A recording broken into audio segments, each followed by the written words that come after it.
জামায়াতের ফলোয়াররা জামায়াতের আমিরকে মানে যারা পেজ চালান তারা যেহেতু তাদের নেতাকে রিড করতে পারেন, এরও একই মানসিকতার, তারা এটা দিয়ে একটা ব্লান্ডার করে ফেলেছেন। কর্মজীবী নারীদের বিষয়ে একটি পোস্ট নিয়ে সরগোল, এক্স অ্যাকাউন্ট হ্যাকের বিষয় আছে। মানে এবার নির্বাচনে খুব বেশি এই যে নারী এবং মুক্তিযুদ্ধ কেন আলোচনা আছে? নির্বাচনে কথার উত্তেজনা আছে, আর একটা হচ্ছে গিয়ে বাজে কথা নিয়ে পরে উত্তেজনা সৃষ্টি, এই দুটা জিনিসই আছে। কথার উত্তেজনা হচ্ছে একে অপরকে ঘায়েল করবার জন্য যে উত্তেজিত কথা বলা, সেরকম একটা কথার উত্তেজনা আছে। সেটা বাংলাদেশে সবসময় নির্বাচনে রাজনীতিগুলো ছিল, আছে, হয়তো থাকবেও, আমি আপনি পছন্দ করি বা না করি, এবং এটা পৃথিবীর সব দেশেই কম বেশি থাকে, আছে।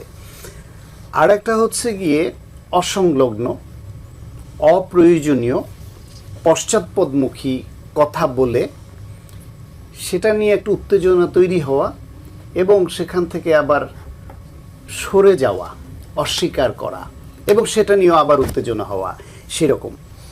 আজকে আপনার এখানে আসার আগে জামায়াতের আমিরের একটা বক্তব্য শুনতে আসছিলাম। চট্টগ্রামে অলি আহমেদ ছাতা মার্কা বোধহয় এলডিপি ওকে আছে, কিন্তু তাদের মার্কা তো ছাতা মার্কা। এই ছাতা মার্কা তার হাতে তুলে দিয়ে উনি সব জায়গায় জোটের শরিকদের অন্যদের তো মুরব্বী হিসেবে, উনি জোটের মুরব্বী না, তো জোটের মুরব্বী তার ছোট ভাই যারা আছে বয়সে ছোট বড় যাই হোক, দল হিসেবে ছোট ভাইদের হাতে মার্কাটা তুলে দেন এবং তাদের জন্য একটু দোয়া দুরুদ পড়ে দেন। সেই হিসেবে ছাতা মার্কাটা অলি আহমেদের হাতে তুলে দিলেন এবং সেইখানে বক্তব্যে তিনি বললেন যে আপনাদের এইখানের, আপনাদের কৃতি সন্তান এই মাটির, তিনি মুক্তিযুদ্ধের সময় তিনি প্রথম বললেন উই রিভোল্ট। জামাত হলো একটা রাজাকারের দল, আলবদর আল শামসের দল, গণহত্যা গণধর্ষণের অভিযুক্ত একটা দল। তারা মুক্তিযুদ্ধের পক্ষের এই বয়ানটা অপ্রয়োজনীয়ভাবে দিতে যায় কেন? না দিলে কোনো ক্ষতি ছিল বলেন তো? না দিলে তো এই মিথ্যা বলার অভিযোগটা আজকে আসে না। উই রিভোল্ট জিয়াউর রহমানের বলা উক্তি। প্রথম মধ্যরাতে অস্ত্র উঁচিয়ে গুলি করে প্রথম জিয়াউর রহমান বলছেন উই রিভোল্ট, এবং এর মাধ্যমেই পাকিস্তানি বাহিনীর বিরুদ্ধে একটা রিভোল্ট বা বিদ্রোহ শুরু হয়। এটা একেবারে শতসিদ্ধ প্রমাণিত সত্য। সেই সত্যের বিপরীতে দাঁড়িয়ে জামায়াতের আমির বলছেন, অলি আহমেদ বলছে উই রিভোল্ট। আমার ধারণা অলি আহমেদ লজ্জিত হয়েছে এটা শুনে, উনি কিছু বলেন নাই তখন। এখন জামায়াতের আমিরের এই বক্তব্যের সঙ্গে অলি আহমেদ যে জিয়াউর রহমান উই রিভোল্ট বলছে, জিয়াউর রহমান স্বাধীনতার ঘোষণা দিয়েছে, এই রিলেটেড তার যে ইন্টারভিউ আছে সেগুলো জুড়ে দিয়ে এখন সব জায়গায় যাচ্ছে সোশ্যাল মিডিয়ায়। তো এই ভদ্রলোকের বা তার জোটের বা তার দলের কি উপকারটা হলো না অপকার হলো তিনি বুঝতে পারেন? আসলে এই রাজনীতির মাঠে এখন নির্বাচনে তারা একটার পর একটা ধাক্কা খেয়ে হারিয়ে ফেলছেন। জামায়াত ইসলাম কিন্তু অনেকখানি এগিয়েছে রাজনীতিতে, জনসমর্থন, এটা বোঝা যায়। কিন্তু আমার ধারণা তারা এই খেয়ে হারিয়ে ফেলে একটার পর একটা ব্লান্ডার করবে এবং যত নির্বাচনের দিন ঘনিয়ে আসবে তারা যতটুকু সমর্থন পাবে বলে প্রত্যাশিত ছিল অনেকের কাছে, সেটা ডে বাই ডে কমতে থাকবে তাদের এই অসংলগ্ন কথা আচরণের কারণে। নারীদের নিয়ে প্রথম কথা হলো না, আর আল জাজিরার যে ইন্টারভিউটা, সেই ইন্টারভিউটাও নারীর প্রগতিশীলতা, নারীর যে এগিয়ে যাওয়া, তার যে স্বাধীনতা এবং নারীর যে অধিকার, তার সঙ্গে সামঞ্জস্যপূর্ণ না।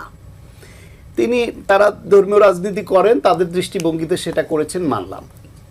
হুবহু উনি ওই ইন্টারভিউতে যেই কথাগুলো বলেছেন তার সব কথাগুলোর সঙ্গে এটাকে মানে একরকম কর্মজীবী নারীদের পতিতার সঙ্গে তুলনা করে শুধু এই শব্দটা যোগ করে একটা এক্স পোস্ট হয়ে গেল। সেটা নিয়ে যখন বিতর্ক হলো, তারপরে আমার ধারণা এই যে বড় বড় নেতারা তাদের যে এই যে এক্স বলেন, ফেসবুক পেজ বলেন বা সোশ্যাল মিডিয়া ডিল করে, এটা নিজে তো করেন না, এত সময় তো এদের নাই, একটা টিম থাকে। এখন জামায়াতের নারীর প্রশ্নে তাদের দৃষ্টিভঙ্গি কি সেটা কিন্তু আমরা জানি, তাদের বক্তব্য জানি, তাদের আচরণে জানি, তাদের অতীত ভূমিকা জানি। ফলে তার টিমে তার যে কর্মী বাহিনী তারাও ওইটা রিড করতে পারে তার আমির বা তাদের নেতারা কি চায়। হয়তো সেই ধারণা থেকে ওই আল জাজিরার ওই বক্তব্যটাকেই হুবহু ওইভাবে শুধু একটা শব্দটাকে যোগ করে, এবং এটা খুব সুন্দর লেখা, কিন্তু ইংলিশে যে পোস্টটা, এটা যেন তেন কাঁচা হাতের লেখা না, এবং ঘুরিয়ে এমনভাবে লিখছে যে সরাসরিও বলে দেয় নাই। যদি জামায়াতকে জড়িয়ে এরকম একটা হাইপ তোলার জন্য কোনো গোষ্ঠী করতো তাহলে এই ভাষার লেখা হওয়ার কথা না। এক, দ্বিতীয় হলো গিয়ে এরপরে উঠলো বললো যে হ্যাক হয়েছে।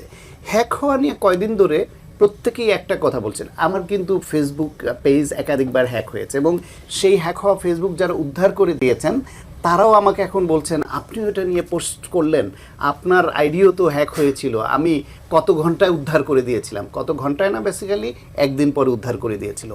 কিন্তু সেই উদ্ধার করবার জন্য আমাকে আইডি কার্ড হাতে নিয়ে ছবি তুলে পাঠাতে হয়েছে, অনেক প্রশ্নের জবাব দিতে হয়েছে, আমার ইমেলে তাদের তার আগে যখন হ্যাক করে তার আগে মেসেজ আসে সামওয়ান অন্য কোনো ডিভাইস থেকে যাচ্ছে। এখন তো 2 ফ্যাক্টর অথেন্টিকেশন আরও রেস্ট্রিক্টেড হয়েছে, তার উপর যদি এটা আবার ভেরিফাইড পেজ হয় তাহলে তো আরও সুরক্ষিত। সেইখানে যদি তার এটা অন্য কেউ হ্যাক করে থাকে তাহলে ওই যে তার মেলে অথবা তার মোবাইলে যে টেক্সট আসার কথা সেই মেসেজ দুইটা ওরা দেখাই দিলে হয়েছে, ওটা কিন্তু দেখাচ্ছে না। এবং এত অল্প সময়ের মধ্যে উদ্ধার হওয়া, এই মেসেজ না দেখাতে পারা, সমস্ত কিছু এটা মোটামুটি প্রমাণিত যে এইটা আসলে হ্যাক হয় নাই। জামায়াতের ফলোয়াররা জামায়াতের আমিরকে মানে যারা পেজ চালান তারা যেহেতু তাদের নেতাকে রিড করতে পারেন, এরও একই মানসিকতার, তারা এটা দিয়ে একটা ব্লান্ডার করে ফেলেছেন। ফলে বললাম মুক্তিযুদ্ধের ইতিহাস, মুক্তিযুদ্ধ, নারীর অধিকার, নারী সম্পর্কে অবস্থান, এগুলো নিয়ে জামাতের একটু চুপচাপ থাকাই ভালো ছিল, যেহেতু তারা এই লাইনের না। তাদের শেষ করে একটা কথা দিয়ে আর একটা যোগ করি, তাদের দলীয় নারীরা তারা বলছে পুরুষের নেতৃত্বর অধীনে নারীরা থাকবে, এটা মেনে নিয়েই তারা এই দল করে, নারী নেতৃত্বের সুযোগ নাই।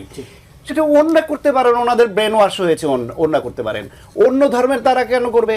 কর্মজীবী বিভিন্ন নারী যারা স্বাধীনতা চায় এবং এই যুগে নারী স্বাধীনতা যারা চর্চা করে তারা তো ওনাদের এই ধারণায় আসবে না। তাহলে 51% নারীর দেশে জামাত কত শতাংশ ভোট হারালো আর নিজেদেরকে কতটা তারা অধঃপতন করলো, সেই হিসাবটা তো ইলেকশনে পাওয়া